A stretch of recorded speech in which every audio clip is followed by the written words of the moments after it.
Bueno, entonces, la pregunta es, activador tisular del plasminógeno en ictus, y la pregunta es pertinente hablar de ictus hoy? Cada día es un día de ictus. Es decir, que tenemos que ser campeones, como dice ahí, y actuar rápidamente. Y estos son los datos. Es decir, en este momento llevamos aquí, ¿cuánto? 2 horas, y cada 6 minutos en España se produce un ictus. O sea, imagínense cómo está la situación. Pero en Estados Unidos son cada 40 segundos. Y la mortalidad en el día 30, un 8 o un 12%. 450.000 personas en el periodo 2001-2010 y como consecuencia del envejecimiento calculen cuáles son los números dramáticos que tiene esta entidad. Bien, 2 palabras de las bases fisiopatológicas del ictus. Allí tenemos a la izquierda la oclusión de la arteria cerebral media. ¿Qué produce una isquemia? Pues va a producir, por un lado, necrosis. La necrosis significa sintomático no viable. Olvídense de hacer algo aquí. ¿Qué hay al lado de una zona de infarto? La zona de penumbra, sintomático y viable. Lógicamente este sería el asintomático. Sintomático, viable. Aquí es donde podemos hacer cosas. Y estas cosas han venido en parte derivadas de las nuevas técnicas de imagen que nos han permitido establecer con angioresonancias, con resonancias magnéticas funcionales, las zonas de necrosis y las zonas de penumbra que probablemente supongan una revolución en cuanto a la indicación que podamos poner hoy en esta sala sobre en qué momento hacer trombolisis, porque esto nos puede decidir, más que la valoración clínica, quién es tributario de terapéutica trombolítica. Luego ya van yendo al tratamiento, tendremos que decir, bueno, ¿cómo hay que hacer el tratamiento? En las unidades de ictus. Esto ya se ha demostrado estadísticamente que mejora la supervivencia. Y son 3 las ramas de tratamiento. Es una emergencia neurológica, tiempo es cerebro, se activa el código ictus, como hay que hacer en la moderna medicina del siglo XXI en nuestro país. Y luego la administración de trombolisis viene a continuación, intravenosa o intraarterial, veremos luego, y eso debe ir acompañado por cosas que los neurólogos saben mucho, aunque no tienen muchas, que son estrategias de neuroprotección que pueden ser farmacológicas y no farmacológicas. Yendo al grano de la cuestión, trombolisis intravenosa, no les voy a cansar mucho, sino decir que, bueno, ¿qué ha pasado? Pues bueno, aquí está Jordi, ¿no? Estreptoquinasa, mayor mortalidad, mayor mortalidad, mayor mortalidad, stop. Es decir, los estudios clásicos con trombolíticos que estaban muy bien, espera, que esto está aquí, pues demostraron que, bueno, que se podía hacer trombolisis, pero eso conlleva una elevadísima mortalidad, hasta que aparece este estudio, año 95, el NINS.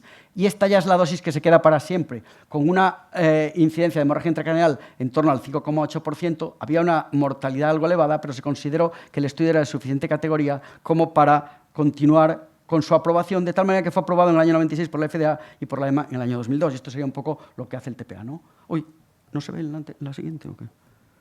Aquí, es que no se ve aquí. Bueno, pero aquí está limpia la arteria, pero no se ve muy bien ahí. Bueno, entonces, primera pregunta. Tratamiento trombolítico del ictus. Desde el estudio NINS, el tratamiento de elección es el activador tisular del plasminógeno recombinante, hasta tal punto que verán que en la conclusión diremos que es el único tratamiento farmacológico aprobado para el tratamiento del ictus como agente antitrombótico, ¿vale? De tal manera que el siguiente paso fue decir, bueno, el TPA es eficaz, pero ahora vamos a ampliar la ventana terapéutica, porque claro, todo el mundo tiene presente que 3 horas es un periodo estricto, demasiado corto como para poder tomar decisiones, y esa zona de necrosis, si no lo hacemos en ese periodo, irá aumentando, etcétera, etcétera, pero no es factible que lleguen los pacientes en este periodo. Vamos a aumentarlo a las 4 primeras horas, a las 4:30. Entonces, esto fue un estudio el estudio de CAS, en donde, fíjense, los pacientes fueron randomizados al teplasa placebo. Quédense ya con esta dosis porque es la dosis estándar. 0,9 miligramos kilo, máximo 90 miligramos, 10% bolus y resto en 60 minutos. El tiempo medio era este y los resultados era que había más pacientes con evolución favorable con RTPA, 52 versus 45 con estas PES, aunque había una mayor incidencia, como siempre, de hemorragia intracraneal. El siguiente estudio para demostrar el efecto beneficioso de ampliar la ventana terapéutica era el LIST-3. Aquí ya fueron 3.000 pacientes randomizados a 1.500 cada brazo y la evaluación favorable en 37 versus 31, no es gran diferencia, pero sí que era importante. La hemorragia intracraneal se sigue observando y no queda más remedio que tengamos que lidiar con ella, y la mortalidad se había también reducido relativamente significativamente. Este es un poco el espejo de la trombolisis en el ictus. Es decir, ¿qué pasa? Si tú estás en las 3 primeras horas del ictus, estás fetén, es decir, el riesgo hemorrágico y el beneficio están claros, hay poco riesgo hemorrágico y hay mucho beneficio. A medida que te vas alejando, Claro, más necrosis, menos penumbra, menos posibilidad de recuperar cerebro viable, con lo cual, fíjense, hasta las 4:30 aún podemos asumir un cierto riesgo, pero a partir de las 4:30 estamos un poquito perdidos en cuanto a la eficacia del tratamiento trombolítico. Bueno, entonces un poco ya para ir terminando esta parte, para recoger qué es lo que se ha hecho a lo largo de estos años en la terapia trombolítica del ictus, pues la colaboración Cochrane, ¿no? 10.000 pacientes, le daban muy diversos tipos de fármacos, luego no iban a mostrar el beneficio de uno sobre otro, sino el beneficio de la trombolisis versus no trombolisis, hasta 6 horas se mantenía, y fíjense que se había producido una reducción de la mortalidad o discapacidad, que es la secuela importante, de un 15%, que era importante. Lógicamente, el incremento de riesgo de hemorragia intracraneal que tenemos que asumir.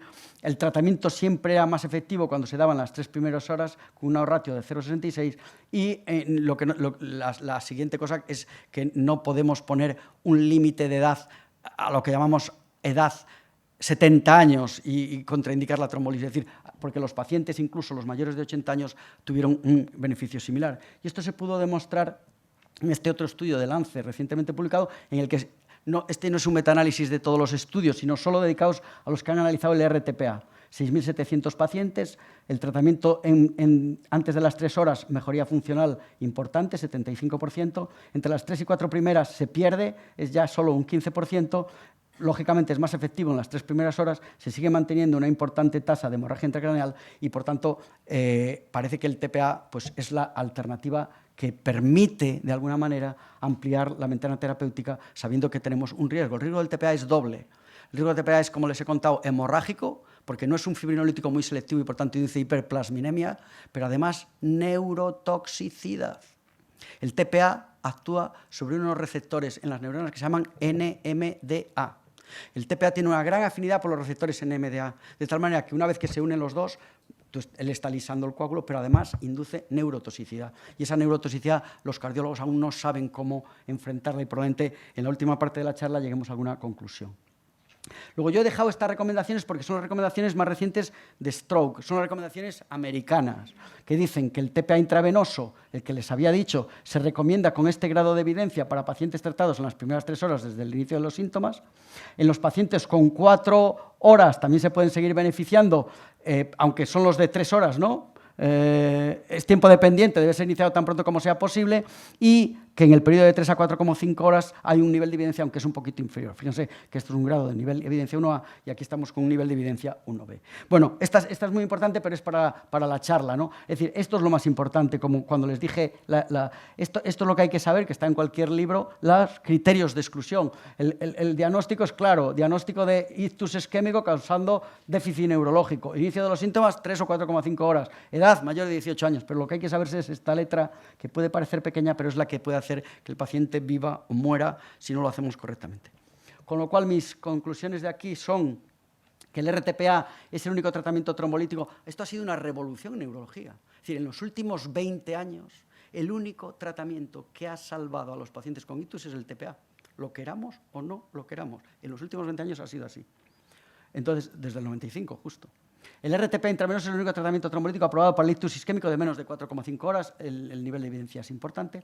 El dicho tratamiento, a mi modo de ver, debe realizarse en unidades de ictus, porque vuelvo a lo mismo de mi mensaje inicial, no es el punto final del tratamiento, hay que tratar al paciente neurológico en su conjunto, y tenecteplasia y desmoteplasia son agentes prometedores que están pendientes de ensayos clínicos, que lo diremos en la última fase de la charla.